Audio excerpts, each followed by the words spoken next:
Ladies and gentlemen, I am a millennial. I am 24, yet I have DirecTV, and I'm going to show you guys a quick review, overview, everything about DirecTV, what to expect. Like always, guys, I am not a paid sponsor from AT&T. I like the service just like anything else, and I'm very techy, so I want to show you guys like a little hands-on review of DirecTV. I'm sure many of you guys are pondering over, is it worth it? And I've been with them for a year and a half, and I want to make this whole review. So yes, I'm a millennial and I'm 24. I'm staying at home, saving some money, and I wanted to contribute, in one way or another by paying for some of the utilities like TV and internet. So I still have TV, internet with Cablevision, but we've had TV with them for like 20 plus years, and honestly, I've just gotten sick and tired of it. We've been with AT&T for like 20 plus years as well, when it was singular, and I've tried other services like T-Mobile and Verizon. Verizon, we're in Central Jersey, they don't have any good coverage here in Central. T-Mobile, they don't have any coverage north of New Jersey or west, so Pennsylvania, and they don't have coverage inside buildings. So I like AT&T a lot, and then they bought DirecTV. They had a great bundle deal, and I'm here to talk about all of this because I'm sure many of you guys are pondering like, oh, is it worth it? Blah, blah, blah. Yeah, I'm very techy, but I like the service. I really like it. So, Cablevision, the equipment fee, I think last time it was like $7 or $10. I don't remember. But when you got 4 or 5 TVs, that's like $40-50, and all the surcharges and fees, it was ridiculous. I didn't want to pay for it. Like, I was done with it. So I signed up for DirecTV, and I loved it. Like off the hand. I mean, I'm fascinated by just the idea of satellite technology. I wanted it for years, but my parents were like, no, it's too expensive. And I think now is the best time to get DirecTV because, everyone's going Netflix, they're cutting the cord and choosing streaming options. But, you can get an insane deal out of AT&T. So, basically, our deal is, we're paying this much, $210 for AT&T wireless and DirecTV. It's a little bit much, but just for wireless itself, because I have unlimited just for my plan, because my mom gets her phone from her company, it's like $100. But I like quality, I like good connection, and I have AT&T unlimited, so it's $100. DirecTV is $100. It's a little bit more surcharges because of the movie channels. So basically, you're all concerned too, oh, the equipment and such. I love it. I mean, they told me, so for 2 years we're going to pay for your TV equipment, and they haven't really backed down from that. So yeah, you get to use for 4 boxes, and I was concerned too because I was thinking, all right, I want to hook up another TV in my bedroom. I bought the Genie Thing client for the bedroom from Amazon for like $60, and I thought there was going to be like a $7 charge for like additional TV, as they said on DirecTV's website. I have not got charged at all for that extraness, so it's awesome.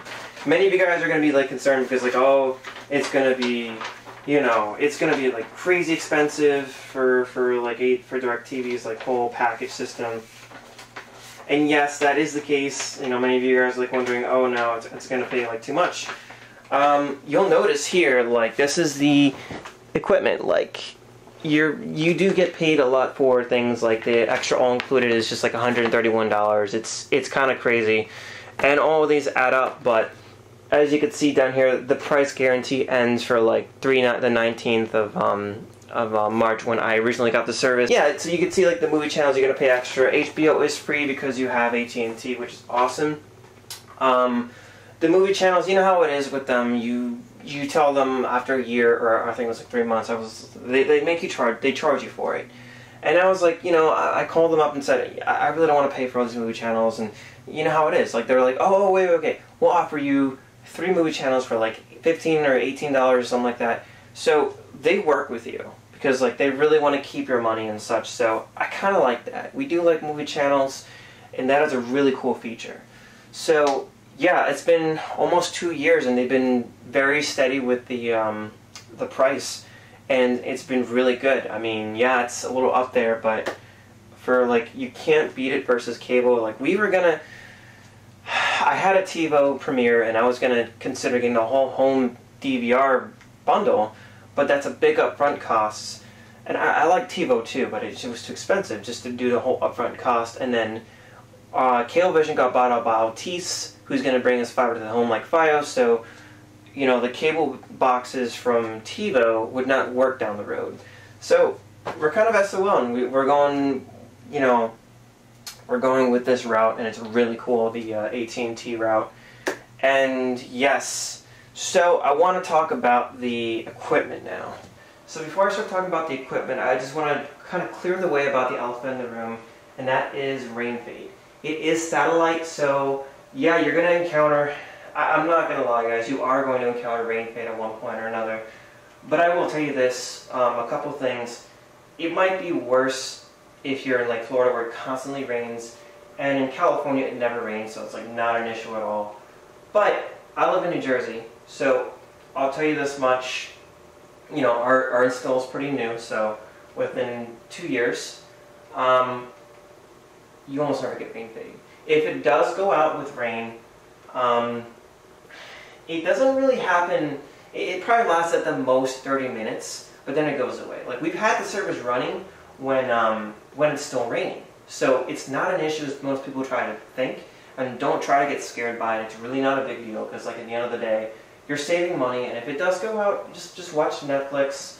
There's a cool tip here I'm going to show you guys real quick. It's in settings. You basically have a cool feature here where you can basically take a look at the antenna, the satellite signal strength. So if you go to the settings here, view signal strength, and it's kind of cool. So this shows you the meter within like numbers. If you go all the way down to signal meter, it will show you a visual representation of the signal strength per satellite, per tuner even. Honestly, I don't know why it shows per tuner, but hey, more the merrier. This will only work when so it's going to take control of all the tuners. TVs will go offline when you check this. I noticed something interesting. So when you go to each 90 degrees, 99 CA and CB, I want to say there's 2 satellites per coordinate. So I want to say there's some redundancy like that. But I don't really know. I haven't done the research on it. I think it's just kind of cool. So south, maybe it's per channel, but at that coordinate. And yeah, it works very well. So you see there's no signal. The satellite's in a weird location, but the channels still work. So I'm going to show you guys the satellite in a second. And they mounted the satellite there. Doesn't look too bad. The only place we could because of these trees. So that's a bit of a dilemma. Works out well though. I didn't want it too high anyway, so shows right there in the backyard.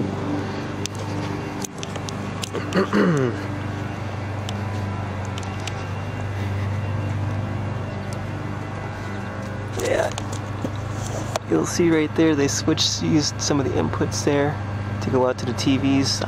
One end is going from the satellite. One of those ports that's red is for the power inverter. I'll show you that in a second. And there's the cable TV line for the cable modem, and that's the only thing needed for cable. Alright, so you'll see the little black box up there. Basically, on this system, you do need to feed electricity to the satellite one way or another, and that's what this thing does.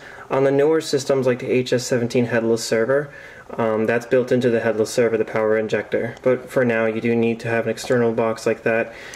So this is the living room. You'll see we actually have this controlled by a Logitech Harmony remote. I love this remote. I highly recommend it. You can use it with your iPad or iPhone or just the remote itself, but it lets you use touch remotes, but also gives you like the comfort of a physical remote.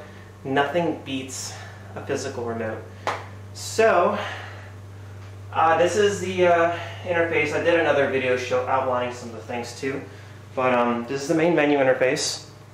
Let me zoom in real quick. And yes. So here you'll see things. This shows you. This is basically a grid layout. So what these side items are is basically what's on this here. So we got what's on now, and that shows what's good to watch on TV based on recommendations. That's kind of cool. Recordings, that shows you, view playlist. It shows like basically what I record on the DVR. On demand, you have all these things on demand like HBO, Hallmark, DirecTV on demand, all these things. Discover, basically, it's just a way of another thing of showing you, hey, what's cool to watch, blah blah blah. Apps, it's no really crazy. It's just basic apps like I guess you have a scoreboard, Pandora Music, which is kind of cool. There is no Netflix on this device. It's not, like Verizon Fios is Netflix, Comcast, Xfinity, and even Dish has Netflix. It's really not a deal breaker for me because, we only watch Netflix on big entertainment systems like this, and we have smarter devices that do Netflix better than this device. And honestly, there's like no point of having Netflix on these boxes because you already know it's not going to do a good job doing Netflix compared to like an Apple TV. It'll do Netflix really well on Apple TV. So basic things like that. I never really used it. We just use wireless, our phones and Bluetooth speakers. Here, settings. It's really no cakewalk. You got basic things like parental controls, favorite channels. We never really used this at all. We never used favorite channels. And search. I came from a TiVo, and I will admit the search is really, really bad on here. It doesn't find things as amazing as the TiVo experience, but it does a basic job. You can find airings on whenever it will be aired again. You can get season passes. It's not as efficient as TiVo season passes, but it does a job. This is the user interface. So if you click on info, this is your traditional channel banner. That info will drop down, doesn't really come up unless you actually hit it, so it's just standard. When you change a channel, it doesn't show that extra banner. Messages, don't really worry about that, that never really comes up. Info shows more info about the show. CC, it's kind of cool. So DirecTV does have its own little channel captioning system. It shows the last 4 channels you tuned from, your favorites list, which I really never set up. Audio, so you get to choose if you want, resolution, specific setting. That's kind of cool. Parental control, that works pretty standard, not bad actually. Picture-in-picture. So, yep, you can do 2 shows at once. I don't think, not really sure if that's on all the DVRs, but this is the main DVR, so for a point of context. You'll see we have one on the right, one on the left. That's kind of cool. Not really used anymore, but there's the hit channel up. It shows. Let's turn that off for a second. And yeah, so info. You go to on the right. More info. You see the entire information of the show. You can do a lot of recording options. And the channel guide is standard. Actually, they did improve it. There were a couple of changes. It now looks close to the DirecTV NOW, which is a streaming option from Apple TV and all that. So it looks very similar to that. This is an old DVR, and I will tell you that did improve it a lot. Moving around is simple as you go channel up and down. It goes very smooth. It is an older DVR, but again, they did make a significant amount of performance improvements. So this has been a really good step up. So what I like about the remote is that it is wireless. You can also do it line of sight, but wireless is so nice.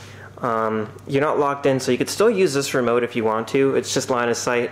They do make wireless versions of this, but this only would work. The wireless on this would only work with the older boxes from DirecTV, which I think they're trying to get rid of. They won't even work anymore. This is kind of cool if you want to. You could still use it. I mean, if you want to control your DVD and VCR and all that stuff. But yeah, it does. It's kind of cool to have these on hand. The guy still had a bunch of them. But I love this remote because it's so powerful. There's so many things. This remote was already good to begin with, but look at this remote. So there's an input button. If I could focus, there's you see underneath the enter button. If you hold that down, it'll switch the input of the TV. On and off will shut everything on and off. This is so good. It can control the volume of a sound system, and if you program it right. It will not turn the sound system on or off. That's the one downside. but it doesn't. Just look at this remote. It's very nice. So some of the buttons have a nice clicky feeling to it. I like it. And then some of the buttons, like a nice squishy feeling for these remotes, these buttons, which you don't really have to worry too much. Play, pause. It's really well located, and I love this. Like, this is basically like a little toggle switch. So you just toggle up and down for volume and channel. They did an amazing job with this, and this deserves more credit than it's worth. Nobody comes close to this. But yeah, no wires, just nicely hidden. It's amazing. This is the front of the box. If you want to look up the connections, you can. It has a good amount. It doesn't have Ethernet out, so, which is a bit of a bummer, but I did a little bit of a jerry-rig, so because this, I didn't have any cable going into the house because it was a 4-way splitter outside. So this basically goes into the TV, the Ethernet network, and you can sort of still use it through your network switch. And yeah, so I can use it in the bedroom right here. It's it's a big TV, but I like it. Finally, this is the main cream of the crop. This is the HR-44. It's an okay receiver. It is older. I was kind of bummed, but the guy said that's all they had in stock, even though they had what is it, like the 54, which is like a little snappier. It looks nice, the blue buttons. How I have it controlled here is the Xbox. I go through the Xbox, so I've got the one guide, and the basically it turns on the receiver, the receiver, the satellite receiver, and the TV itself. It's a plasma TV. It does this through the Kinect. I mean, I've got an IR sensor that you plug into the back of the Xbox, so it can control power more accurately.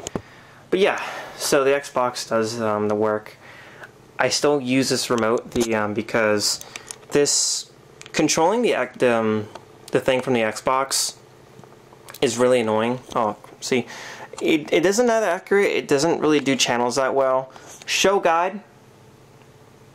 So I just said show guide and do it. Stop listening. Alright, so it's really bad. Yeah, I mean, it's kind of cool to do this because my mom's here. She comes here often to work at the computer here. She, it's easy to turn on and off with the box, to watch Netflix here, to play video games. It's all inclusive. So let me know what you guys think of this video review. I know it wasn't like the greatest, but you know, I'm just showing you what my experience was like. I would recommend it, but I would be a little, you know, have some patience. It has some bugs like rain fade. There is one more thing I forgot to show you guys though. If you do come across rain fade, and I just remembered this. So if you change channels, there's a feature called instant replay.